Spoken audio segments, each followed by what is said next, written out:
Karibuni wandugu watazamaji na wasikilizaji wa radio television Ngyoku mahali popote mlipo. Tunasema shukrani. Tarehe 23 ya mwezi huu wa 6 mwaka 2026 tuko hapa na pale, na tunashukuru sana kwa kupata wakati wa sisi kuwajulisha. Na hapo tuna mwaliko wetu ambaye ni mzalendo. Wazalendo si mzalendo wa ovyo ovyo, yani mzalendo wa raia, hapana, ni mzalendo walioshika silaha, tena ni mpambanaji. Naye vile vile atajitambulisha mwenyewe. Tunamkaribisha ili tupate kuuliza habari na fununu ambazo tumezisikia za hapa na pale. Kwa hiyo jambo ndugu. Jambo sana ndugu mtangazaji mheshimiwa. Asante. Wa ndugu wasikilizaji wangehitaji kukusikia, kukujua au kukufahamu. Wewe ni nani? Mimi naitwa kwa jina la William maarufu Kapteni Baramo Traore, ambaye ni mzalendo halali na tumika na ndugu Ichinde. Nafikiri ni wewe peke umekwenda kumpatia ule generali jina la Ichinde kwa sababu ya kupambania udongo wetu na kusimama imara kwa kutetea raia yetu. Mimi natumika mchumba cha kwanza, pia ni mimi ni mshauri na mwenyekiti wa mvuma yake. Na tumesikia kwamba vile vile huko vice president wa umoja wa wazalendo wa tarafa la Fizi. Ndio, ni mimi nimekwenda kuchaguliwa wakati tulipofanikisha kufanya kwa mara ya kwanza kuweka umoja wa wazalendo hapa tarafani Fizi, kitu ambacho kilikuwa kigumu sana kwa watu, lakini nilipata nafasi ya kupewa nafasi ya pili ya uongozi wa umoja wa wazalendo mteritoria Fizi na Itombo. Asante sana. Basi hatutakawia, tunaanza na ulizo la kwanza. Tumesikia kwamba wahasi waliingia Point Zero, gisi fununu zilitembea. Hizo habari ni kweli au ni uongo? Ndugu, kwa haraka sana niseme mtusi ni kama nyoka, ni kama shetani.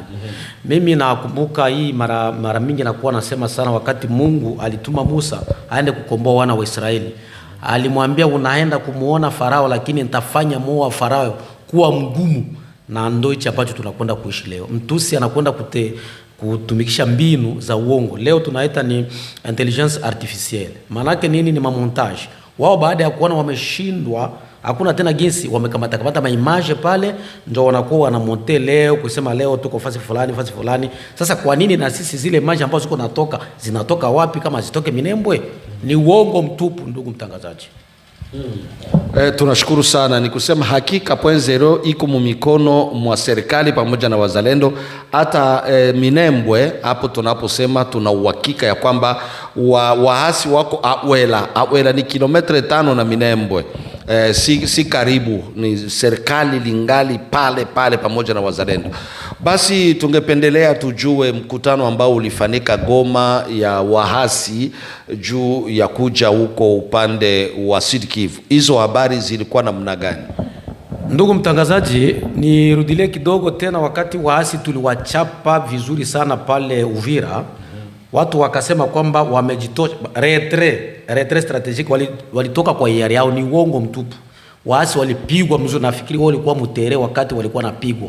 Ilifanya wiki na nusu maiti zinazikwa, na hadi hivi kuna wale ambao kuzikwa. Pale Minembwe nini kilifanyika pale? Baada ya wao kulomba renfort donge msaada Goma, Korenanga na washirika wake wote wa M23 ambao ni wa teroriste wamekwenda kuingia mkutano, wakasema tufanye nini kwa kuokoa Minembwe. Ili waokoe Minembwe ilibidi waweke brigade mbili ambazo wakati wa Kabila zilikuwa zinaitwa ndo regiment. Brigade mbili leo. Brigade, donc terme brigade ni ya Kinyarwanda, na unajua Felix Tshisekedi ndo ya Kinyarwanda. Ndo leo ndo yetu ya Kikongomani. Ndo kionekana tubadilishe ile appellation ya mbele, ndo inatumikisha leo.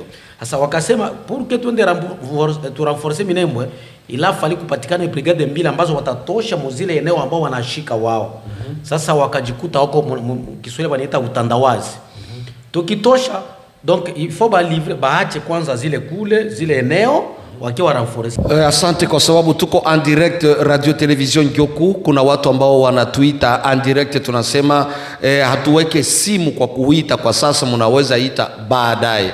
Kwa hiyo ulikuwa nasema nini ndugu? Nilikuwa nasema kulingana na ile swali ambao umekwenda kuuliza, kwa nini wao wanashikilia sana, wanakuwa na moyo mgumu. Ndo niposa nimekwenda kukukumbusha maneno ambao Mungu alienda ambia Musa, nenda kwa Farao, lakini usizani kwamba itakuwa ni jambo rahisi, nitafanya moyo wa Farao kuwa mgumu.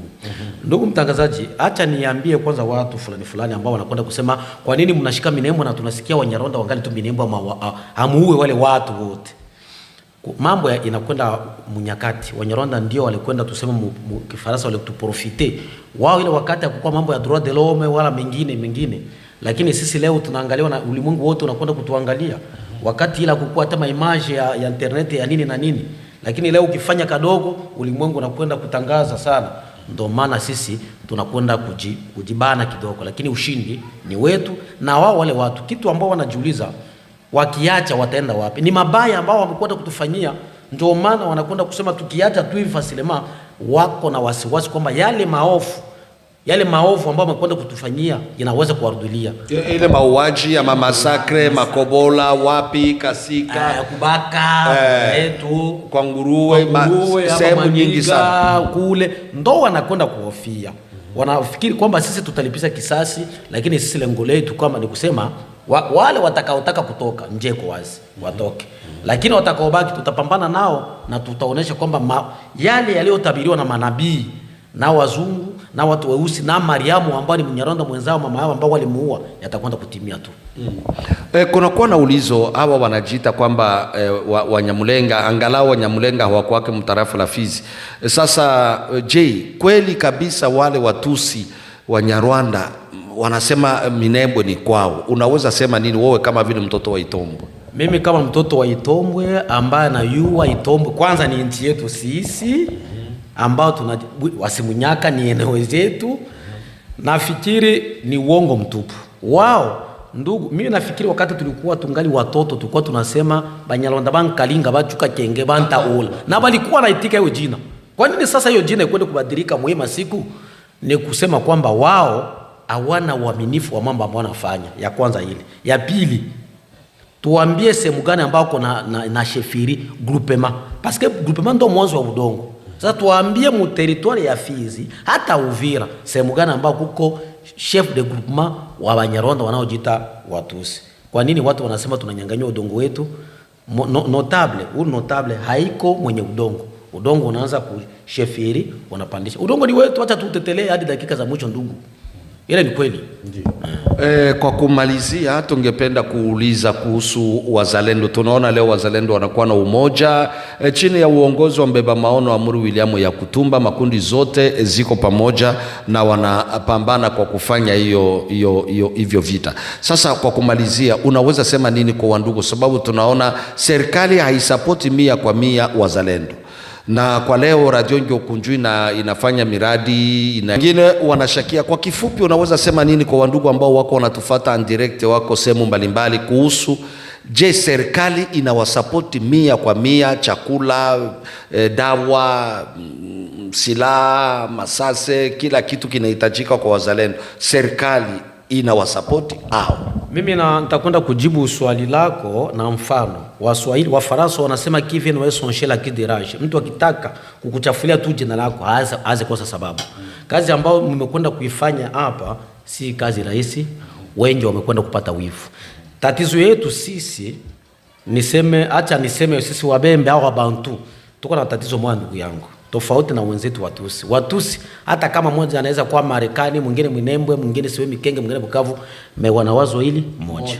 Lakini sasa sisi please tuko maeneo tofauti na mawazo na akili vile ziko tofauti. Ndo tofauti yetu ile na wao. Sisi wanakwenda kutugabula. Bako na ile wanaita system wanaita régner diviser pour régner. Donc wanakwenda kutuingilia sisi kwa sisi. Acha nikupatie mfano uliokuwa hai wa ndugu wa Samba Hussein ambani alikuwa rafiki yako, ndio kama unaongea naye, lakini baada ya kuona kwamba huyu anaweza kesho akatufanyia kibaya, wakamununua. Leo anakuwa na ubiria donc il est pour waasi. Sasa watu ambao wanakwenda kusema maneno ya mabaya juu ya wazalendo na juu ya Radio TV Ngyo, mesikia kufanya kampanya ya Radio TV Ngyo nono, ukweli utabaki kuwa tu ukweli.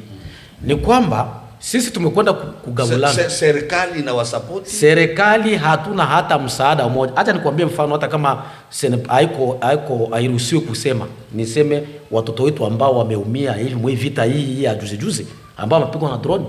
Leo unaweka kama ni gharama, sisi ndio tunakwenda kukamata ile gharama. Docteur lui-même alifanya transfer baende nje. Lakini hivi batoto bako sehemu, sitaki kusema sehemu fulani wadui wasije wakatuingilia. Tulikosa hata msaada wa kutuma watoto. Serikali haikutoa hata mchango wa kusema tuende kuwatunzisha. Waliokufa ni vile vile. Kama tulipata mchango kidogo ni mbeba maono yeye mwenyewe ndo amekwenda kufariji zile familia zilizofiwa. Na wandugu wa Mkiambe. Na wandugu wa Mkiambe ndio tuliona. Mkiambe wai ombwele afisi itomba. Dada wakati alienda kuona tulimuonesha mema na matransfer ule sekretari wenu alifika pale. Donc hatuna msaada wowote. Na leo inafanya watoto wanaanza shindwa hata kwenda kuvita juu ya kukosa chakula na vingine. Nafikiri ni ile tofauti na ile msaada ambao tuko tunapata kupitia Radio TV Njoko. Hatuna msaada mwingine wa serikali. Ile ni kweli. Basi kwa kumaliza kipindi chetu, sijui unaweza haga wandugu ni wagani? Kuna wandugu ambao wako Amerika, wako Australia, wako Europe, wako Asia, wako sehemu mbalimbali. Unaweza wahaga nini kwa kifupi? Mimi kwa kifupi tu ni kusema kwamba wasituachililie.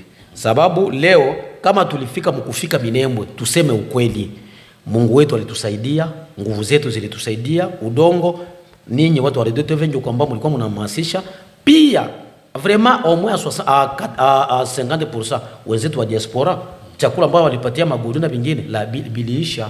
Tunaweza tusema kwamba tusikalie tu ile makampanya ya ku marezo sociaux sikize, tuoneshe upendo wa nchi yetu kwa kufanya vitendo, na tusiko tunazarawa sisi niko na kidogo siweze tuma ile kidogo tu itatufikia, na sisi pia tutapata nguvu za kupambana na adui. Nafikiri ni ile tu ndugu, na mengine yote ipitie mwi radio tutaipata kama kawaida.